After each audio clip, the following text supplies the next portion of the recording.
Bonjour tout le monde, bienvenue à cette nouvelle revue.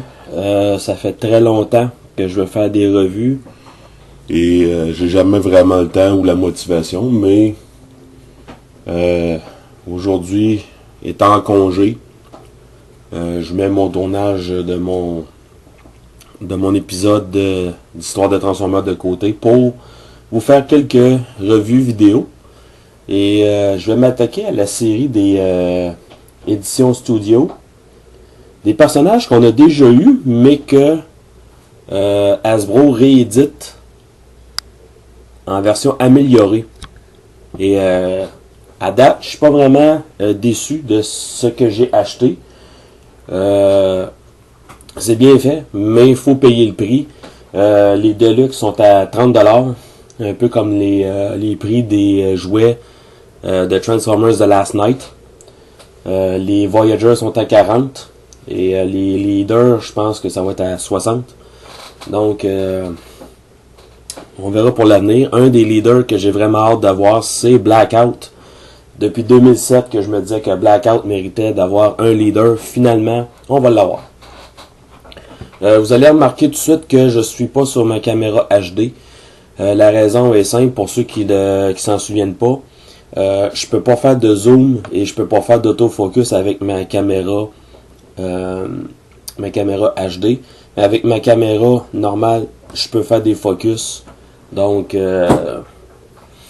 on va travailler en non HD. Et désolé pour Jetfire qui m'avait déjà réclamé des vidéos en HD avec forte véhémence. Dommage, on fait ça en définition régulière. Bon, on va commencer avec Starscream. Starscream en version Voyager est un peu une version agrandie de la version Deluxe de Dark of the Moon. Dans le sens que toute l'ingénierie pour transformer ce petit-là a été reproduite pour ce gros-là. Et ça fait vraiment une bonne job. On va remarquer la différence tout de suite qui est vraiment la plus flagrante, c'est la couleur.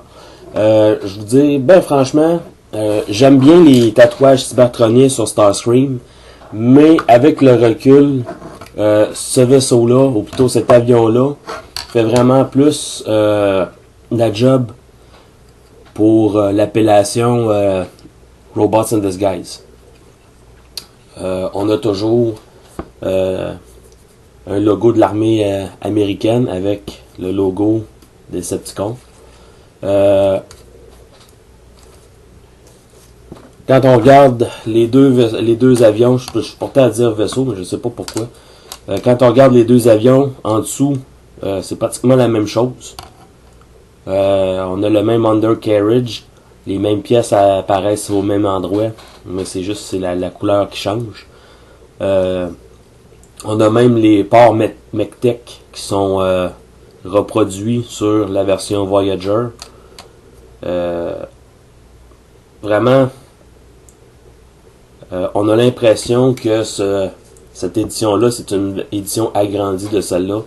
Et c'est vrai, à 90%, il y a certaines petites choses qui ont été rajoutées sur celui-là, qui fait que ça vaut la peine de l'acheter. Les Studio Series ont la particularité de venir avec un background en carton dans leur emballage pour faire une espèce de scène, si on veut. Et puis chacune des bases a son propre logo Transformers, comme là on a juste Transformers, parce que c'est la version du premier film. Mais vous allez voir avec la revue de Crowbar, on a le logo de Transformers et on a Dark of the Moon juste en dessous. C'est sûr que ces bases-là sont faites plus pour exposer les jouets en mode robot. Là, on a la ville de Mission City qui reproduit la bataille dans la ville à la fin du premier film. On a même des jets qui sont dessinés là, avec des voitures en feu, des explosions. Ça veut reproduire la scène quand Starscream arrive qu'il canarde tout le monde, et puis il se retransforme en faisant un backflip, et puis qu'il disparaît.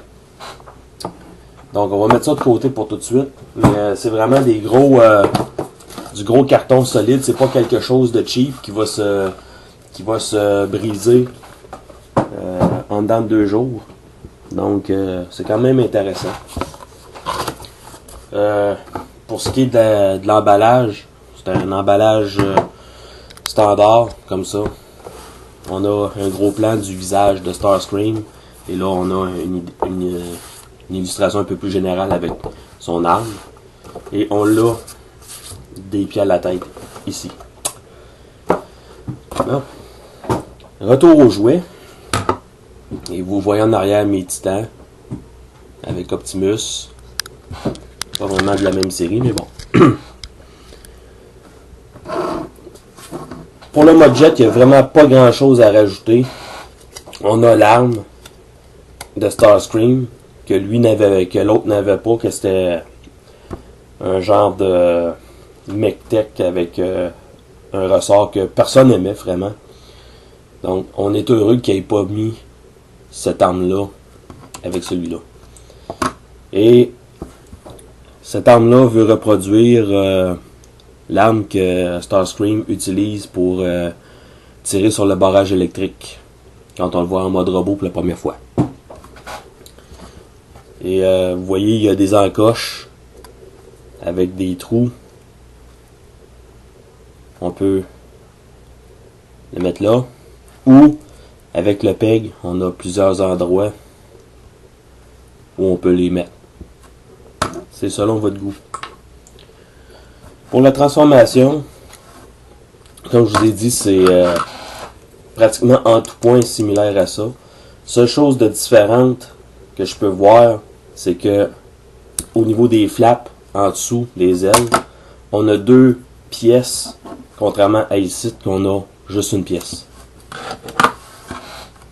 Donc, on va rentrer les roues. On va... Je vais juste remonter un peu pour être plus à l'aise. On va déclipper les ailes. Comme ça. On va abaisser les ailes ici. Il y a des clips juste en dessous qu'on va défaire. Ça se rabat comme ça pour faire le dos. On a cette pièce-ci qu'on rabat. On va sortir les bras. Comme ça.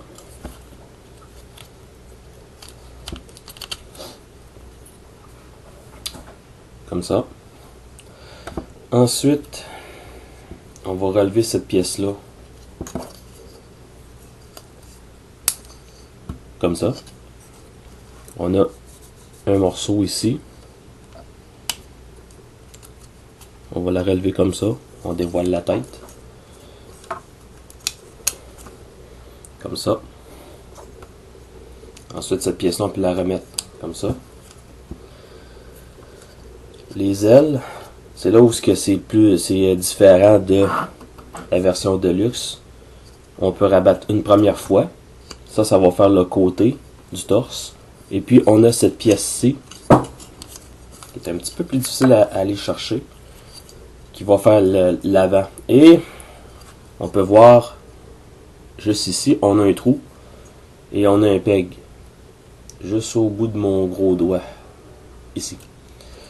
On va les aligner comme il faut, et on va faire en sorte que le peg entre dans le trou, comme il faut. Et ceux qui aimeraient faire des jokes salaces à propos de pegs qui rentrent dans des trous, sacrez votre camp, c'est pas la place. C'est une vidéo, tous âges, alors modérez-vous dans les commentaires. Merci. Ensuite, même chose de l'autre côté. Sur mon exemplaire, par contre, j'ai un petit peu de difficulté pour le côté gauche. À tout aligner comme il faut. Et à tout rester en place. Mais ça se fait bien. Ensuite, cette partie ici, on peut la ramener vers le haut. Ça va faire son crotch piece. On va séparer les jambes. en les tournant comme ça. Et ensuite, on déplie les jambes et on ramène les orteils vers le haut. Et après avoir ajusté le tout pour rendre tout ça égal,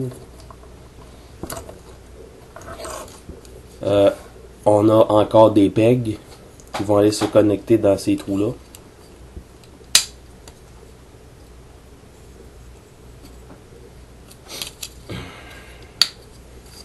Comme ça. Et il suffit juste maintenant de déplier les mains.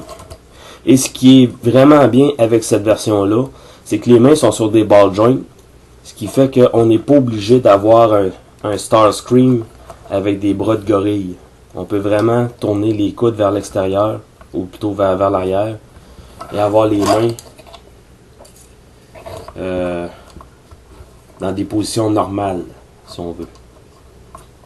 Et on a Starscream en version Voyager, premier film, en mode robot. Et belle représentation, bien réussie, ça ressemble bien à ce qu'on voit dans les films. C'est sûr qu'il n'y a pas d'électronique, il n'y a pas d'automorphe cette fois-ci. La première édition de Starscream avec les gros bras avec des paquets de missiles, il n'y avait pas d'automorphe non plus. Ce qui fait que ça nuit en rien à la figurine. La version Revenge of the Fallen avait la technologie Mech Alive que j'ai toujours détesté, mais que sur Starscream, je trouvais que ça rendait quand même assez bien, ça nuisait pas trop aux transformations, ça faisait pas grand chose de négatif à la figurine, mais ça reste que la technologie Mech Alive, je l'ai jamais aimé et je pense pas que je vais en être amateur plus qu'il faut à un moment donné dans ma vie. Et la technologie automorphe était de très loin la gamique la plus intéressante pour les jouets des films. Bon,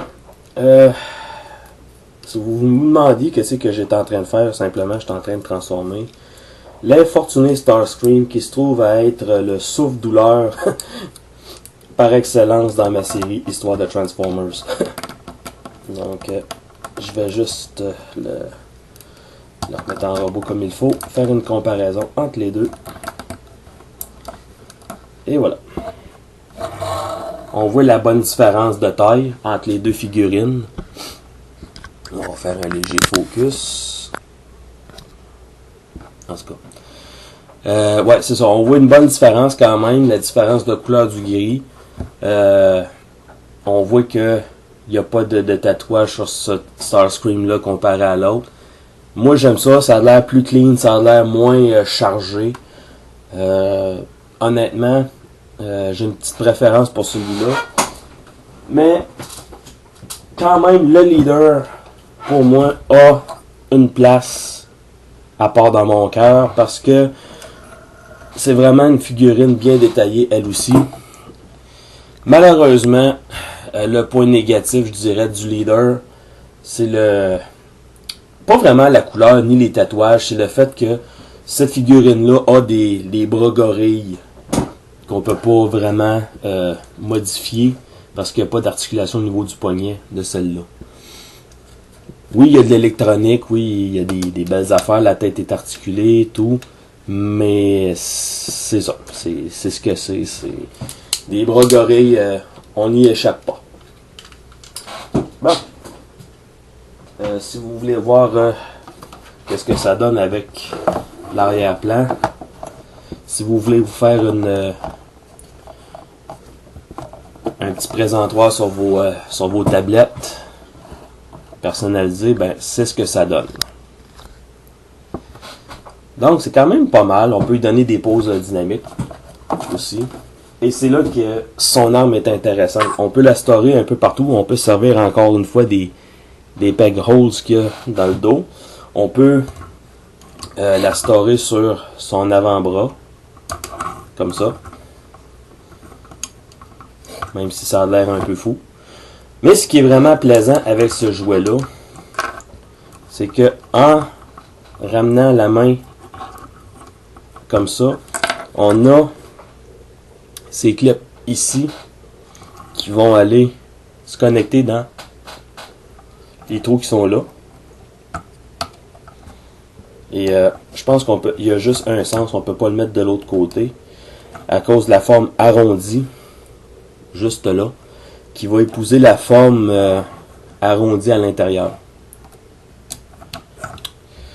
Et là, on a Starscream qui est paré à l'attaque avec son fusil, ou son lance-missile, ou peu importe, avec son espèce de pince. Toujours est-il que c'est un beau jouet. Très articulé aussi. La tête va de gauche à droite. Un petit peu vers l'arrière, mais pas vers le bas. On a une rotation de 360 degrés au niveau de l'épaule avec un pin and socket pour aller vers l'extérieur. Et dû à la transformation, on a une petite articulation. Non, pas vrai, désolé. Je pensais qu'on avait une articulation aussi, mais c'est zéro. On a une rotation juste au biceps. On a un coude à 2 joints, si on veut. Et le poignet sur un ball joint. Et sur une charnière. Rien au niveau de la taille. Les jambes vont d'arrière vers l'avant et vers les côtés. Vraiment bien étendu. Et bon, les jambes, c'est des chicken legs. Ce qui fait que on peut les articuler comme on veut.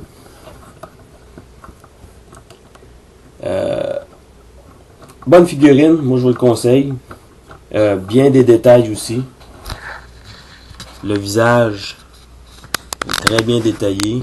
Je vais faire un petit focus. Donc vraiment bien détaillé le visage. Et le reste du corps aussi, on voit bien des détails, des circuits. Même au niveau des jambes, dans le dos.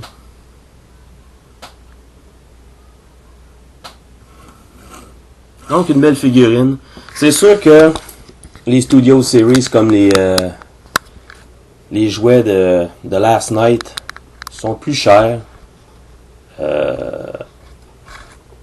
Faut vraiment avoir les moyens. Faut vraiment avoir le goût de les acheter. Moi, j'achète ceux que j'ai envie d'avoir parce que c'est des versions améliorées sur leur première version. Si vous avez envie de grossir encore une fois votre collection, moi je vous les conseille. C'est bien fait, c'est des jouets qui sont bien réalisés. Certains ont des défauts, d'autres en ont moins. Je vous remercie de votre écoute, de votre intérêt. Et puis, je vous souhaite une bonne journée.